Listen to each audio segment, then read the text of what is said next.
सुप्रभात, मैं गीतांजलि लेके आई हूँ नॉन स्टॉप खबरें बाय एन टाइम्स की ओर से। इंदौर में निजी अस्पताल में प्लाज्मा थेरेपी का परीक्षण शुरू किया। मध्य प्रदेश के इंदौर शहर के एक निजी अस्पताल ने 3 कोरोना वायरस रोगियों पर प्लाज्मा थेरेपी का ट्रायल शुरू किया है, जो गंभीर स्थिति में है।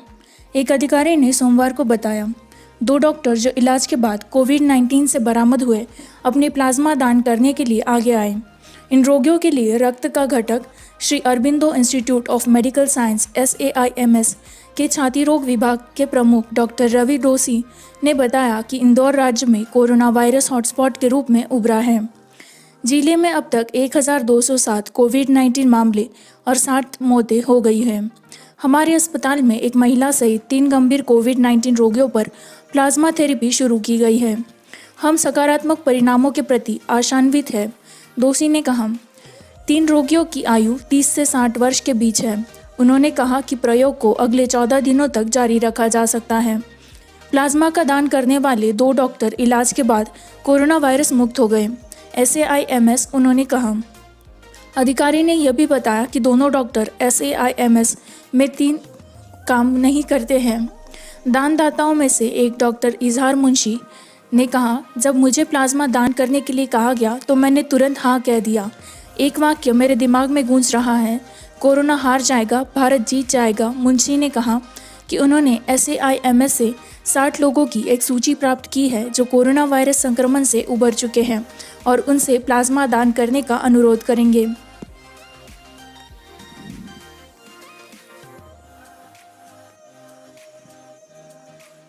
कोविड-19 प्रभाव महीनों तक दिखाई देगा, इसे अर्थव्यवस्था पर प्रभाव से लड़ने की जरूरत है, PM मोदी। प्रधानमंत्री नरेंद्र मोदी ने सोमवार को कहा कि कोरोना वायरस का असर आने वाले महीनों में दिखाई देगा और मास्क और फेस कवर जीवन का हिस्सा होंगे, जिसमें कहा गया है कि देश को अर्थव्यवस्था को महत्व देने के साथ साथ कोविड-19 के खिलाफ लड़ाई जारी रखने की जरूरत है। यह टिप्पणी मुख्यमंत्रियों के साथ बातचीत के दौरान वीडियो कॉन्फ्रेंसिंग के माध्यम से उभरती हुई स्थिति पर चर्चा करने और कोविड-19 महामारी से निपटने के लिए आगे की योजना के दौरान आई। देश ने अब तक 2 लॉकडाउन देखे हैं, दोनों कुछ पहलुओं में भिन्न हैं और अब हमें करना है। आगे के तरीके के बारे में सोचें। विशेषज्ञों के अनुसार कोरोना वायरस का असर आने वाले महीनों में दिखाई देगा। एक आधिकारिक विज्ञप्ति के अनुसार प्रधानमंत्री ने रेखांकित किया कि लॉकडाउन के सकारात्मक परिणाम मिले हैं क्योंकि देश बचाने में कामयाब रहा है। पिछले 1.5 महीने में हजारों जीवन, भारत की जनसंख्या कई देशों की संयुक्त आबादी के बराबर है। भारत सहित कई देशों में स्थिति मार्च की शुरुआत में लगभग समान थी। हालांकि समय पर उपायों के कारण भारत कई लोगों की रक्षा करने में सक्षम हो गया है, उन्होंने कहा।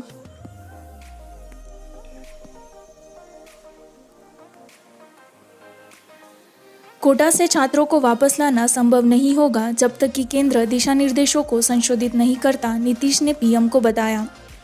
बिहार के मुख्यमंत्री नीतीश कुमार ने सोमवार को प्रधानमंत्री नरेंद्र मोदी से कहा कि राज्य लॉकडाउन पर केंद्रीय दिशा निर्देशों का पालन कर रहा है और जब तक दिशा निर्देश संशोधित नहीं करते हैं तब तक कोटा जैसे स्थानों से छात्रों को वापस लाना संभव नहीं होगा।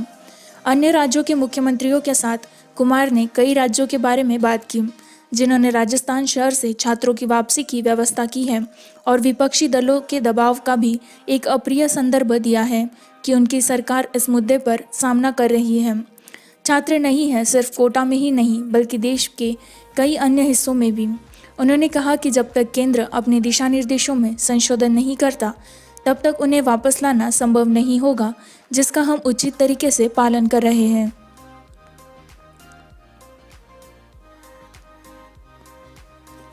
यस बैंक घोटाला, CBI को 29 अप्रैल तक कपिल और धीरज वधावन की हिरासत में।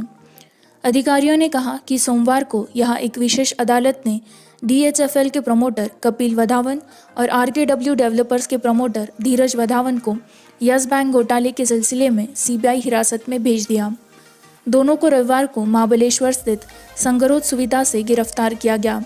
अधिकारियों ने कहा कि यस बैंक के CEO राणा कपूर से जुड़े मामले में वधावन को एक विशेष अदालत में पेश किया गया, जिसे बुधवार 29 अप्रैल तक केंद्रीय जांच ब्यूरो CBI की हिरासत में भेज दिया गया। 62 वर्षीय सीपीआई कपूर कपिल वधावन के साथ उनके द्वारा आयोजित कंपनियों के माध्यम से खुद को और उनके परिवार के सदस्यों को पर्याप्त अनुचित लाभ के बदले में डीएचएफएल के माध्यम से डीएचएफएल को वित्तीय सहायता प्रदान करने के लिए एक आपराधिक साजिश में प्रवेश किया।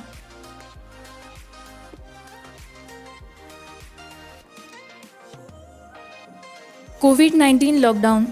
हरियाणा के मंत्री ने दिल्ली के सीएम से राज्यों के बीच लोगों के आवागमन की अनुमति नहीं देने का आग्रह किया। हरियाणा के मंत्री अनिल विज ने दिल्ली के मुख्यमंत्री अरविंद केजरीवाल से अपील की है कि वे राष्ट्रीय राजधानी में नौकरी करने वाले हरियाणा वासियों के लिए ठहरने की व्यवस्था करें, जिसमें कहा गया है कि उनके दैनिक आंदोलन से कोविड-19 के फैलने का खतरा बढ़ जाता है। उन्होंने दिल्ली के लोगों से इसे जारी नहीं करने की अपील की है। ऐसे श्रमिकों को वापस दिया जाता है और उनके राष्ट्रीय राजधानी में रहने की व्यवस्था की जाती है। मंत्री ने कहा कि कई जो दिल्ली में काम करते हैं और हरियाणा में रहते हैं वे कोरोना कैरियर हैं। मैं दिल्ली के मुख्यमंत्री से अपील करता हूं कि दिल्ली में काम करने वाले लोगों की व्यवस्था राष्ट्रीय राजधानी में ही की जाए। हरियाणा के यात्री के लिए उन्हें पास जारी नहीं किया जाना चाहिए, क्योंकि इससे यहाँ कोविड-19 मामले बढ़ रहे हैं। दिल्ली में काम करने वाले और हरियाणा में रहने वाले कई लोग कोरोना वाहक हैं, विज ने कहा। मरकज़ निज़ामुद्दीन के तबलीगी जमात को इकट्ठा करते हुए उन्होंने दिल्ली सरकार पर एक धार्मिक मंडली के सदस्यों को हरियाणा में प्रवेश करने की अनुमति देने के लिए दोषी ठहराया, जिससे कोविड-19 में वृद्धि हुई। राज्य में मामले। कानपुर में महिला पत्रकार ने कोरोना पॉजिटिव टेस्ट किया। एक महिला पत्रकार ने कानपुर में कोरोना वायरस के लिए सकारात्मक परीक्षण किया है। उन्नाव कानपुर सीमा के पास गंगा घाट क्षेत्र में मदनी नगर की रहने वाली पत्रकार को रविवार रात कानपुर के एक समर्पित कोविड-19 अस्पताल में भर्ती कराया गया है। पत्रकार को कानपुर भी ले जाया गया, संगरोध में रखा गया और उनके नमूनों का परीक्षण के लिए ले जाया गया। सूत्रों के अनुसार महिला पत्रकार 5 दिनों पहले तेज बुखार की शिकायत के बाद कानपुर मेडिकल कॉलेज गई थी और डॉक्टर ने उसे दिया था फ्लू के लिए दवाई। उसके सैंपल शुक्रवार के लिए गए और रिपोर्ट में रविवार रात को कोरोना वायरस के लिए उसका पॉजिटिव दिखाया गया। स्वास्थ्य अधिकारी ने कहा कि उसकी हालत स्थिर है और उसका इलाज चल रहा है।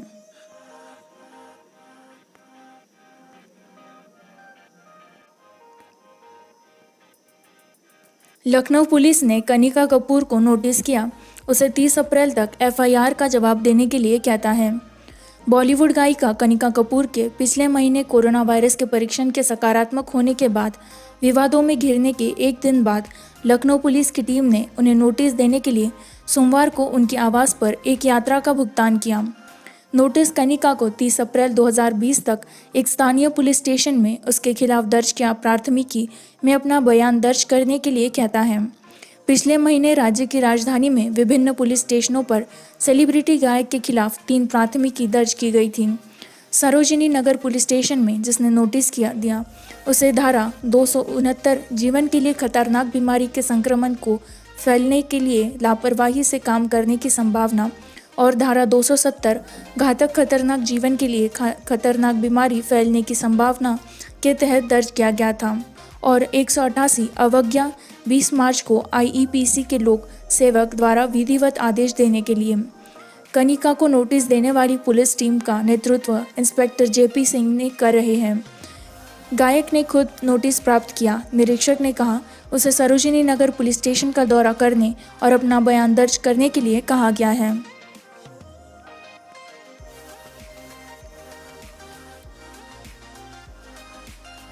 कोरोना वायरस, पहले दाल तो ऐसे दो, उद्धव ठाकरे का संदेश केंद्रों से अधिक है। रविवार शाम को 2-1 पल के लिए महाराष्ट्र के मुख्यमंत्री उद्धव ठाकरे ने केंद्र में एक पतली दुबली डबल स्वाइप ली। कोरोना वायरस लॉकडाउन के दौरान राज्य को दाल वितरण में देरी और कुछ विरोध नेता चल रहे स्वास्थ्य संकट के दौरान राजनीति खेल रहे थे। मुंबई और पुणे में एक केंद्रीय टीम थी। कुछ लोगों ने मुझे बताया कि यहाँ केंद्र के एक टीम है और मुझे बताया गया था कि दाल मुख्य कूचा काला है, कुछ गलत है। मैंने कहा कि हम उनसे दाल के लिए पूछ रहे हैं, क्योंकि खाद्य सुरक्षा योजना के तहत हमें जो भी अनाज वितरित करना है उसमें केवल चावल है। गेहूं और दाल की आवश्यकता है। दाल में काला दाल है, माई, पेठा दाल, तोन, अन्न करना। दाल में कुछ गड़बड़ हो सकती है, लेकिन पहले दाल को आने दीजिए, उद्धव ठाकरे ने कहा। पिछले महीने वित्त मंत्री निर्मला सीतारामन ने कोविड-19 के प्रकोप से सबसे ज़्यादा प्रभावित लोगों के लिए 1.75 लाख करोड़ रुपए के पैकेज की घोषणा की। उन्होंने कहा कि वे करेंगे।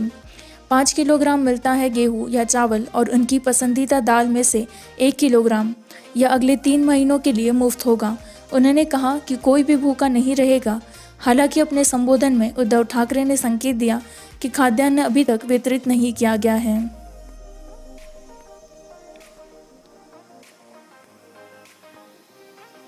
सात 7,100 कोविड-19 परीक्षण प्रति मिलियन जनसंख्या अंडमान वायरस का पीछा करते हैं मुख्य सचिव। अंडमान और निकोबार के मुख्य सचिव चेतन सांगी ने सोमवार को कहा कि केंद्र शासित प्रदेश में प्रति मिलियन जनसंख्या पर 7,100 से अधिक कोरोना वायरस परीक्षण किए जा रहे हैं। ट्वीट पर संघी ने कहा कि अंडमान और निकोबार 7 मिलियन से अधिक 10 लाख परीक्षणों में MVID 19.7 का पीछा कर रहा है। अंडमान वायरस का पीछा कर रहा है, न कि अंडमान फाइट्स कोविड-19। स्टे होम स्टे सेफ के चारों ओर, संघी ने ट्वीट किया। रविवार को मुख्य सचिव ने कहा था कि द्वीपों पर पर्याप्त आपूर्ति, दवाएं, उपकरण हैं और कहा कि उच्चतम संपर्क अनुरेखण, परीक्षण और संगरोध किया जा रहा है। शनिवार को सांघी ने जानकारी दी थी कि द्वीपों पर अब तक 22 लोगों ने सकारात्मक परीक्षण किया है।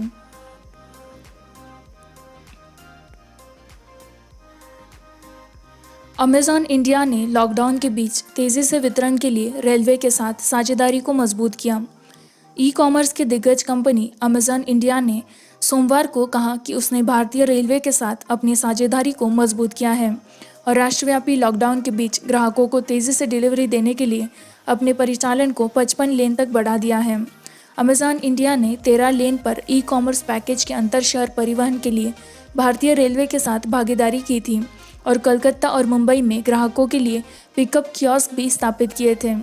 अमेज़न इंडिया देश भर में रेल के माध्यम से खेपों का परिवहन करेगी और लाभ उठा रही है। भारतीय रेलवे द्वारा कोविड-19 पार्सल स्पेशल ट्रेनों की शुरुआत लॉकडाउन अवधि के दौरान अपने परिचालन को 55 लेन तक बढ़ाने के लिए की गई थी। इसने एक बयान में कहा, भारतीय रेलवे बोर्ड और पश्चिमी, मध्य, उत्तरी क्षेत्रों के सहयोग से पूर्वी, दक्षिण मध्य, दक्षिणी, दक्षिणी पूर्वी, उत्तर पूर्वी सीमा, उत्तर पश्चिमी और दक्षिणी पश्चिमी ने लॉकडाउन के दौरान परिवहन के लिए सहायता प्रदान करने के लिए एक सक्रिय समाधान बनाया है। सरकार को कोविड-19 परीक्षण किटों की बिक्री में कुछ कमाई हुई, पीएम को हस्तक्षेप करना चाहिए, राहुल गांधी।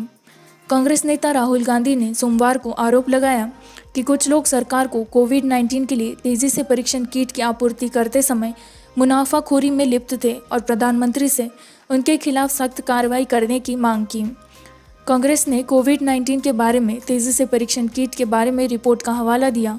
सरकार को लगभग 150% मुनाफे पर बेचा जा रहा है और प्रधानमंत्री नरेंद्र मोदी को उसी के लिए जिम्मेदारी तय करने के लिए कहा है। जब पूरा देश कोविड-19 आपदा के खिलाफ लड़ रहा है तो कुछ लोग अभी भी मुनाफाखोरी कर रहे हैं। एक बंदी और महसूस करता है, ऐसी भ्रष्ट मानसिकता पर शर्म आती है। हम प्रधानमंत्री से इन मुनाफाखोरों के खिलाफ सख्त कार्रवाई की मांग करते हैं।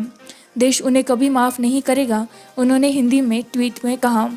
मुख्य प्रवक्ता रणदीप सुरजेवाला ने भी कहा कि यह शर्मनाक और अमानवीय है। लोग 225 रुपये में खरीदी जाने वाली टेस्ट किट 600 रुपये में खरीद कर रहे हैं।